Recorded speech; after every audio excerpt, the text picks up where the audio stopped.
Hello friends and welcome to आप सभी का अपना चैनल स्टडी क्लब। तो आज हम लोग फिर से कंटिन्यू करने जा रहे हैं क्लास 10 CBSE ज्योग्राफी के first chapter resources and development को। इससे पहले इस चैप्टर के मैंने 4 पार्ट्स को ऑलरेडी इस चैनल पर डाल रखा है। तो अगर आप इस चैनल पर पहली बार आए हो तो उन चारों पार्ट्स को जरूर से देख लेना, फिर उसके बाद ही इस वीडियो को कंटिन्यू करना ताकि चीजें आपको बेहतर ढंग से क्लियर हो। और साथ ही में अगर आप इस चैनल पर पहली बार आए हो तो सब्सक्राइब कर लेना और बेल आइकन को भी प्रेस कर देना ताकि आगे आने वाली वीडियोस की नोटिफिकेशन आपको मिल सके और आप टाइम पे उन सारे वीडियोस को देख भी सको। हमारे चैनल की तरफ से बहुत सारी वीडियोस आने वाली है तो जरूर से हमें सब्सक्राइब कर लेना। आप लोगों के लिए एक बहुत ही बड़े सरप्राइज पे काम चल रहा है, तो उस सरप्राइज के लिए जरूर से स्टे ट्यून करना। हिंट मैं बस आपको इतना दे सकता हूँ कि बहुत सारे लोग हिस्ट्री के बारे में पूछ रहे थे, तो हिस्ट्री से रिलेटेड हम लोग कुछ कर रहे हैं, तो उसके बारे में जानकारी मैं आपको बहुत ही जल्द दूंगा। तो उसके लिए जरूर से स्टे ट्यून करना और चैनल को अभी तक सब्सक्राइब नहीं किया तो जरूर से कर लेना। और आप लोगों से मैं एक रिक्वेस्ट करूंगा कि अगर आपने अभी तक हमें फेसबुक और इंस्टाग्राम पे फॉलो नहीं किया है तो आप हमें वहां पे जरूर से फॉलो कर ले। वहां पे भी हम आपके पढ़ाई से ही रिलेटेड और आपके ओवरऑल नॉलेज को बढ़ाने वाली चीजों को ही डालते हैं, तो उसके लिए आप हमें फेसबुक और इंस्टाग्राम पे जरूर से फॉलो कर ले और हमसे जुड़ जाए। फेसबुक और इंस्टाग्राम की लिंक आपको डिस्क्रिप्शन में मिल जाएगी, तो आप वहां से जाकर हमें फॉलो कर सकते हो। तो बहुत हुई बात, नाउ लेट्स स्टार्ट। तो चलिए जल्दी से देख लेते हैं कि इस पार्ट में हमें कौन कौन से टॉपिक्स पढ़ने हैं। इसमें हम अपने प्रीवियस टॉपिक को ही कंटिन्यू करने जा रहे हैं, जो कि है लैंड रिसोर्सेस। इससे पहले भी लैंड रिसोर्सेस टॉपिक से रिलेटेड वीडियोस डाली हुई है, तो वो आप जरूर से देख लेना अगर आपने नहीं देखा है तो। और यहाँ पे हम लोग लैंड रिसोर्सेस को ही कंटिन्यू करने जा रहे हैं। लैंड रिसोर्सेस के अंदर में आज हम लोग पढ़ेंगे land use pattern in India. पिछले वीडियो में हमने लैंड यूटिलाइजेशन को समझा था कि ओवरऑल जो हमारे पास लैंड रिसोर्सेस है उसको यूटिलाइज कैसे किया जा रहा है पूरे वर्ल्ड में, किस किस फॉर्म्स में किस किस तरह से लैंड को यूटिलाइज किया जा रहा है। तो यहाँ पे हम बेसिकली उसी चीज को देखेंगे इंडिया के लिए, यानी कि इंडिया में लैंड को किस किस तरह से किस किस फॉर्म में और कैसे कैसे यूज किया जा रहा है वो समझेंगे। उसके बाद है land degradation and conservation measures. उसके बाद हम लोग लैंड डिग्रेडेशन कैसे होती है और लैंड को हम लोग कंजर्व कैसे कर सकते हैं उसके कुछ तरीकों को देखेंगे। ठीक है, तो यही 2 टॉपिक हम लोग इस वीडियो में कवर करने वाले हैं। तो चलिए चलते हैं हम लोग अपने पहले टॉपिक की तरफ। तो हमारा टॉपिक आता है land use pattern in India.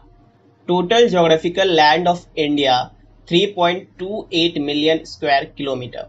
तो लैंड यूज कैसे होता है हमारे कंट्री में वो जानने से पहले हमारे कंट्री के लैंड के बारे में हमें कुछ जनरल बातें जाननी होंगी। ठीक है, तो पहले हम यहाँ पे हमारे कंट्री के लैंड से रिलेटेड कुछ जनरल पॉइंट्स को देख रहे हैं।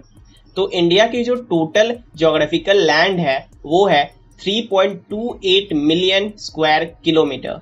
Only 93% of the total geographical land is available to use।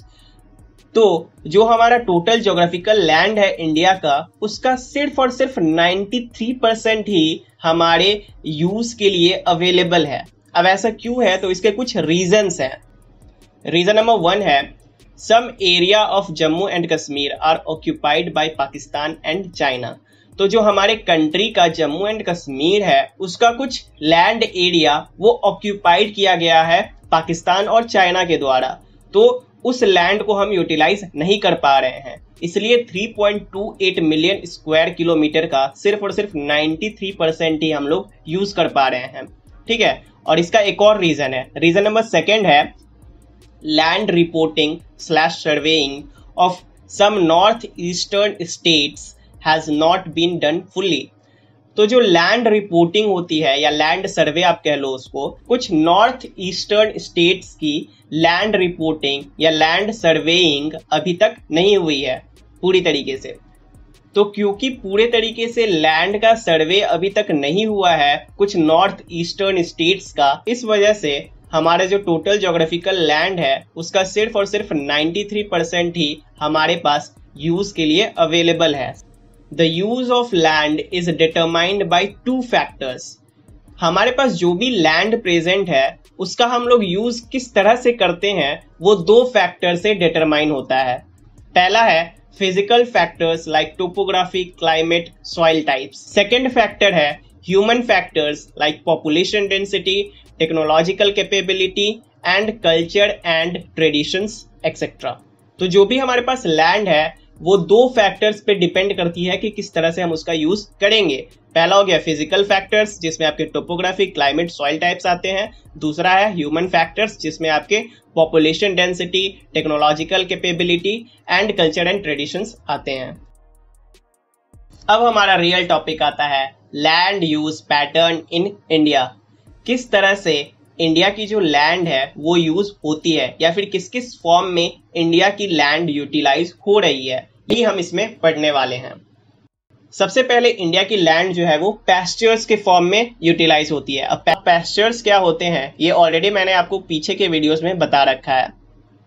उसके बाद आता है net sown area. Net sown area के फॉर्म में हमारा जो इंडियन लैंड है वो यूज होता है। नेट शोन एरिया भी मैंने आपको बता रखा है। उसके बाद है फॉरेस्ट। फॉरेस्ट के फॉर्म में हमारा इंडियन लैंड यूज होता है। उसके बाद है वेस्ट लैंड। हमारे इंडिया का कुछ लैंड वेस्ट लैंड के फॉर्म में भी यूज हो रहा है। उसके बाद है land put to non agricultural uses. तो हमारा जो इंडियन लैंड है वो कुछ land put to non agricultural uses के अंडर में भी यूटिलाइज हो रहा है। तो जो हमने लैंड यूटिलाइजेशन वाले टॉपिक में पढ़ा उसी में से कुछ कुछ यहाँ पे आया हुआ है, क्योंकि इंडिया में भी लैंड इसी तरह से यूज की जाती है या फिर इसी तरह से यूटिलाइज होती आ रही है। अब बात आता है कि ये पांचों चीज आप याद कैसे करोगे, यानी कि क्वेश्चन आपके एग्जाम में पूछा जाएगा कि इंडिया में किस तरह से लैंड यूज होता है, तो उसमें ये पांचों टर्म आपको लिखने पड़ेंगे। तो इसको लर्न करने के लिए मैंने एक ट्रिक बना दिया है, और ट्रिक ये है, सबसे पहले आप ये सुन लो थोड़ा कि जब आप किसी चीजों को कहानी से लिंक कर देते हो तो वो चीज आपको याद रहती है लंबे समय तक। तो जो भी चीज आपको लर्न करनी है उसको लेकर खुद से कुछ कहानी बनाने की कोशिश किया करो, ठीक है। तो उससे चीजें आपको लंबे समय तक लर्न रहेगी, ठीक है। तो वैसा ही स्टोरी मैंने एक यहाँ पे बना दिया है खुद से, जो कि है पैस्चर्स, फॉरेस्ट और वेस्ट लैंड में नेट नहीं चलता। नेट का यहाँ दो मतलब है, एक तो नेट शोन एरिया जो कि आपको लर्न करना है, और दूसरा है नेट यानी इंटरनेट। तो आप लोगों को पता होगा कि पैस्चर्स, फॉरेस्ट या फिर वेस्ट लैंड में नेट नहीं चलता है, यानी कि इंटरनेट नहीं चलता है। अब क्यों नहीं चलता? पैस्चर्स काफी ज्यादा फैला हुआ लैंड होता है और वहां पे जनरली लोग नहीं होते हैं, तो वहां पे मोबाइल नेटवर्क जनरली नहीं होता है, तो वहां पे नेट आपका नहीं चलेगा। उसी तरीके से फॉरेस्ट में भी किसी तरह की मोबाइल नेटवर्क वगैरह नहीं होती है, तो वहां भी आपका इंटरनेट नहीं चलेगा। और वेस्टलैंड तो वेस्टलैंड होते हैं, वहां तो कोई रहता है नहीं, तो वहां पे भी मोबाइल नेटवर्क नहीं होते हैं, तो वहां पे भी नेट नहीं चलता है। तो बेसिकली यहाँ पे आपको बस ये एक लाइन याद रखना है कि पैस्चर्स, फॉरेस्ट और वेस्टलैंड में नेट नहीं चलता है। तो इससे आपको लर्न हो जाएगा pastures, forest, wasteland, net sown area. इतना तो आपको बस ये एक लाइन ही याद रखने से लर्न हो जाएगा, ठीक है। और उसके बाद है नॉन एग्रीकल्चरल लैंड में नेट बहुत अच्छा चलता है। तो नॉन एग्रीकल्चरल लैंड मतलब land put to non agricultural uses. तो आपको पता होगा, अगर आपने पिछले वीडियोस को पढ़ा होगा तो, कि land put to non agricultural uses के अंदर में ऐसे लैंड आते हैं जहां पे घर बने होते हैं, जहां पे फैक्ट्रीज लगी होती है, जहां पे ट्रांसपोर्ट वगैरह ये सब चलता है, ठीक है। तो ऐसे लैंड को ही हम लोग land put to non agricultural uses के अंडर में डालते हैं। तो अब देखो इन सारे लैंड पे क्या है, ह्यूमंस है। अब जहां ह्यूमंस रहेंगे वहां नेट भी होगा, यानी इंटरनेट भी होगा, तो वहां पे लोग इंटरनेट का यूज करेंगे। तो नॉन एग्रीकल्चरल लैंड में इंटरनेट यानी नेट बहुत अच्छा चलता है। तो मैंने बेसिकली एक स्टोरी टाइप का बना दिया है इन सारे टर्म्स को लेकर, ठीक है। तो बस आपको अब ये स्टोरी ध्यान में रखना है, ठीक। आप मानो या ना मानो, ये स्टोरी बस आप एक दो बार अच्छे से ध्यान देकर रीड कर लेते हो तो ये पांचों टर्म आपको बहुत ही लंबे समय तक याद रहेगा, ठीक है। तो अभी ही वीडियो को पॉज करके ये स्टोरी दो बार एकदम ध्यान से पढ़ लो और आपको ये पांचों टर्म याद हो जाएगा कि लैंड यूज कैसे कैसे होते हैं इंडिया में, ठीक है। तो एक बार मैं फिर से ओवरऑल स्टोरी पढ़ देता हूं आपके लिए। पैस्चर्स, फॉरेस्ट और वेस्टलैंड में नेट नहीं चलता है। नेट का मतलब है यहाँ पे नेट शोन एरिया, तो नेट से याद रखना net sown area. Non agricultural land में नेट बहुत अच्छा चलता है। ठीक है, तो ये थोड़ा सा फनी ट्रिक है, बट अगेन ऐसे ही ट्रिक्स बनाई जाती है। जहां पे मैं ट्रिक्स ना दूं और वहां पे भी अगर आपको ट्रिक्स की जरूरत हो तो आप कुछ इसी तरीके से खुद से ट्रिक्स बना सकते हो। ठीक है, इससे चीजों को लर्न करना बहुत ही ज्यादा इजी हो जाता है। तो होप ये ट्रिक आपको हेल्प करे, और अगर आपको ये ट्रिक अच्छी लगी है तो कमेंट बॉक्स में जरूर से बता देना, ताकि मुझे भी पता चल सके कि मैं जो ट्रिक्स बनाता हूं उसका कोई बेनिफिट भी होता है या नहीं। ठीक है, तो चलो अब हम लोग आगे चलते हैं। अब बेसिकली यही पांचों टर्म्स को हम लोग डिटेल में पढ़ेंगे। ठीक है, तो सबसे पहले आता है पैस्चर्स। पैस्चर्स ऐसे लैंड होते हैं जो कि एनिमल के ग्रेजिंग के लिए यूज किए जाते हैं। ठीक है, ऐसे बड़े बड़े लैंड जहां पे बहुत सारे ग्रासेस वगैरह ग्रोन अप हुए हुए हैं, वो लैंड वो एनिमल के लिए यूज किए जाते हैं। उन्हीं लैंड्स को हम लोग पैस्चर लैंड या पैस्चर्स कहते हैं। तो इंडिया का बहुत सारा लैंड जो है वो पैस्चर्स के फॉर्म में यूटिलाइज हो रहा है। ठीक है, the land under permanent pastures has decreased. तो पहले से जो कुछ पैस्चर लैंड्स थे वो अब डिक्रीज हो गए हैं। क्यों डिक्रीज हो गए हैं? तो जाहिर सी बात है, लोगों का पॉपुलेशन बढ़ रहा है। ठीक है, लोग जो है वो फॉरेस्ट वगैरह को क्लीन अप कर रहे हैं। ठीक है, वहां पे अपने सेटलमेंट को लगाने के लिए। तो इसी तरीके से लोग अब पैस्चर्स वगैरह को भी क्लीन अप करके या तो उसको एग्रीकल्चरल लैंड की तरह यूज कर रहे हैं, या फिर वो वहां पे फैक्ट्रीज लगा रहे हैं, या फिर वहां पे वो खुद अपनी घर बना रहे हैं। तो इस वजह से जो पहले के पैस्चर लैंड्स थे वो अब डिक्रीज होकर काफी कम हो गए हैं। ठीक है, तो इसमें बस आपको ये एक पॉइंट ध्यान में रखना है। उसके बाद आता है net sown area. Net sown area क्या होता है ये भी मैंने आपको बता दिया है। एक पर्टिकुलर लैंड पे अगर एक साल में सिर्फ एक क्रॉप ग्रो किया जा रहा है तो उस पर्टिकुलर एरिया के मेजर को टोटल हम लोग नेट सोन एरिया कहते हैं। फिर से मैं समझा देता हूं, कोई एक पर्टिकुलर लैंड है, उस पे मैंने एक साल में एक ही क्रॉप को ग्रो कराया। ठीक है, तो उस लैंड एरिया को हम लोग कहते हैं net sown area. 54% of the total reporting area is net sown area. तो जितना भी हमारा रिपोर्टिंग एरिया है हमारे कंट्री का, यानी कि इंडिया का, उसका 54% नेट सोन एरिया के फॉर्म में यूटिलाइज होता है। Net sown area varies greatly from state to state. हाँ, तो state to state net sown area जो है हमारे कंट्री का वो वेरी करता है। अब जाहिर सी बात है, अलग अलग स्टेट्स में अलग अलग एरियाज पे क्रॉपिंग या एग्रीकल्चर होता होगा, तो नेट सोन एरिया भी वेरी करेगा। ठीक है, over 80% of land of Punjab is included in net sown area.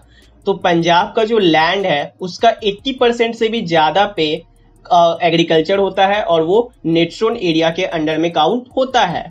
Less than 10% of land in Arunachal Pradesh, Mizoram, Manipur and Andaman Nicobar islands. तो अरुणाचल प्रदेश, मिजोरम, मणिपुर, अंडमान निकोबार आइलैंड्स जैसे जगहों पे 10% से कम लैंड जो है वो नेट सोन एरिया में इंक्लूड होते हैं। यानी कि 10% से कम लैंड पे ही इन जगहों पे एग्रीकल्चर किया जाता है, क्रॉपिंग की जाती है, और इस वजह से इन जगहों का नेट सोन एरिया कम है। ठीक है, तो अब क्यों कम है, इसके पीछे बहुत सारे रीजंस हैं।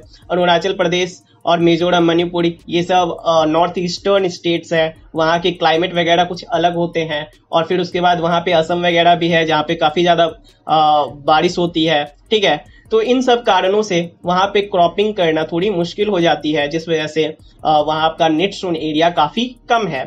ठीक है, तो ये कुछ पॉइंट्स आपको याद रखना है नेट सोन एरिया के बारे में। अगला आता है फॉरेस्ट। तो इंडिया का कुछ लैंड फॉरेस्ट के फॉर्म में भी यूटिलाइज होता है। Forest area in the country is lower than the desired 33% of the geographical area. एक बात आपको जरूर से पता होना चाहिए कि किसी भी कंट्री की जो टोटल ज्योग्राफिकल लैंड एरिया है उसकी 33% एरिया फॉरेस्ट से कवर जरूर से होना चाहिए, ताकि उस कंट्री का इकोलॉजिकल बैलेंस मेंटेन रहे। तो हमारे कंट्री का जो फॉरेस्ट एरिया है वो डिजायर्ड 33% से कम है, यानी कि होना तो चाहिए 33%, ताकि जो हमारा इकोलॉजिकल बैलेंस है वो मेंटेन रहे। लेकिन हमारा जो फॉरेस्ट एरिया है इस डिजायर्ड 33% से काफी कम है। 33% is considered essential for the ecological balance। और जैसा कि मैंने आपको बताया कि 33% फॉरेस्ट एरिया इंपॉर्टेंट होता है, एसेंशियल होता है इकोलॉजिकल बैलेंस के लिए। उसके बाद आता है वेस्ट लैंड। तो हमारे कंट्री का कुछ लैंड जो है वो वेस्ट लैंड के फॉर्म में भी यूज हो रहा है। Rocky, arid and desert areas are considered as waste land. तो जितने भी रॉकी, एरिड और डेजर्ट टाइप के लैंड्स है या एरियाज है हमारे कंट्री में, उन सारे लैंड्स को वेस्ट लैंड में ही काउंट किया जाता है। ठीक है, क्योंकि इन लैंड्स पे ना इंसान रह सकते हैं, ना फैक्ट्रीज लगा सकते हैं, ना ट्रांसपोर्ट चल सकती है और ना ही किसी तरीके का एग्रीकल्चर हो सकता है। तो ये लैंड वेस्ट लैंड में ही काउंट होते हैं। उसके बाद आता है land put to non agricultural uses. Land under settlement, roads, railways, industries etcetera. तो land put to non agricultural uses के अंडर ऐसी लैंड आती है जहाँ पे ह्यूमन सेटलमेंट है, जहाँ पे रोड्स हैं, जहाँ पे रेलवेज हैं, जहाँ पे इंडस्ट्रीज हैं और भी बहुत कुछ है। ठीक है, तो इसीलिए मैंने कहा कि नॉन एग्रीकल्चरल यूसेस वाले लैंड पे नेट चलती है, क्योंकि यहाँ ह्यूमंस होते हैं। वो ट्रिक जरूर से याद रखना, पैस्चर्स, फॉरेस्ट और वेस्टलैंड में नेट नहीं चलता है, बट नॉन एग्रीकल्चरल यूसेस वाले लैंड में नेट चलता है। इससे आपको ये पूरा ओवरऑल 5 टर्म्स याद रहेगा कि कैसे हमारे कंट्री का लैंड यूटिलाइज होता है और फिर उसके अंदर भी क्या क्या चीजें हैं वो भी आप ध्यान में रखना। तो यहाँ पे हमने पूरा अच्छे तरीके से समझ लिया कि कैसे इंडिया की जो लैंड है वो यूटिलाइज होती है, इंडियन लैंड का यूज पैटर्न क्या है। ठीक है, होप आपको इस टॉपिक में अब किसी भी तरीके का कोई भी प्रॉब्लम नहीं होगा, और अगर किसी तरीके का कोई प्रॉब्लम हो तो वो कमेंट बॉक्स में जरूर से पूछ लेना। अब आ चुके हैं हम लोग इस वीडियो के फाइनल टॉपिक में, जो कि है land degradation and conservation measures. तो इस टॉपिक में हम लोग लैंड डिग्रेडेशन के पीछे के फैक्टर्स क्या क्या होते हैं उसको समझेंगे, और फिर लैंड को हम लोग कंजर्व कैसे कर सकते हैं उस बात को समझेंगे। तो सबसे पहले देखते हैं लैंड डिग्रेडेशन। लैंड डिग्रेडेशन के पीछे के फैक्टर्स कौन कौन से होते हैं।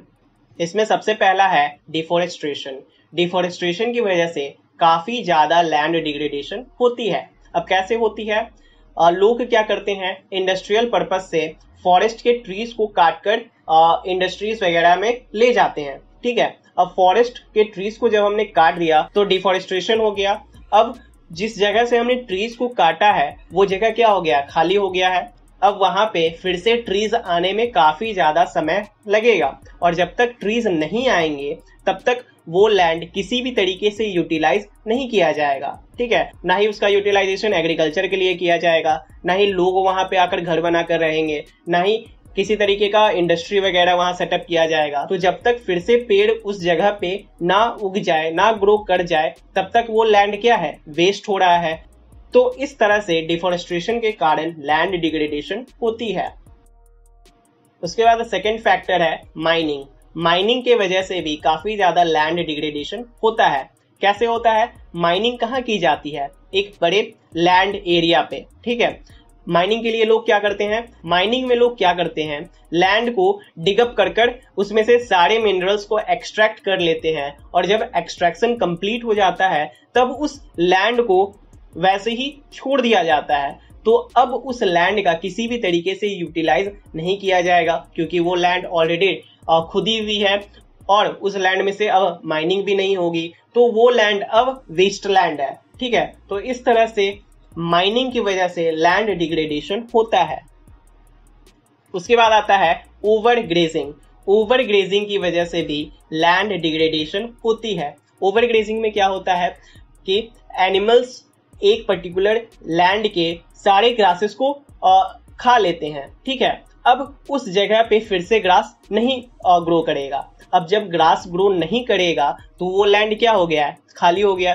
अब ना ही उस लैंड का किसी एग्रीकल्चरल पॉइंट ऑफ व्यू से यूज किया जा रहा है, ना ही वहाँ इंसान रह रहे हैं, और ना ही वहाँ ग्रास ग्रो कर रही है, और ना ही वहाँ पे इंडस्ट्रीज वगैरह सेटअप किए जा रहे हैं। तो वो लैंड क्या हो गया, अब वेस्ट लैंड की तरह यूज हो रहा है। तो इस तरह से ओवर ग्रेजिंग की वजह से हमारा जो लैंड है वो डिग्रेड होता है। उसके बाद आता है ओवर इरिगेशन। ओवर इरिगेशन की वजह से भी लैंड डिग्रेड होता है। ओवर इरिगेशन में क्या होता है, वाटर लॉगिंग होती है। ज्यादा पानी की वजह से वाटर लॉगिंग होती है और वाटर लॉगिंग की वजह से जो सॉइल है वो खराब होने लगते हैं। ठीक है, तो इस तरह से ओवर इरिगेशन से हमारा लैंड डिग्रेड होता है। उसके बाद आता है इंडस्ट्रीज। तो इंडस्ट्रीज भी एक काफी बड़ा फैक्टर है लैंड डिग्रेडेशन का।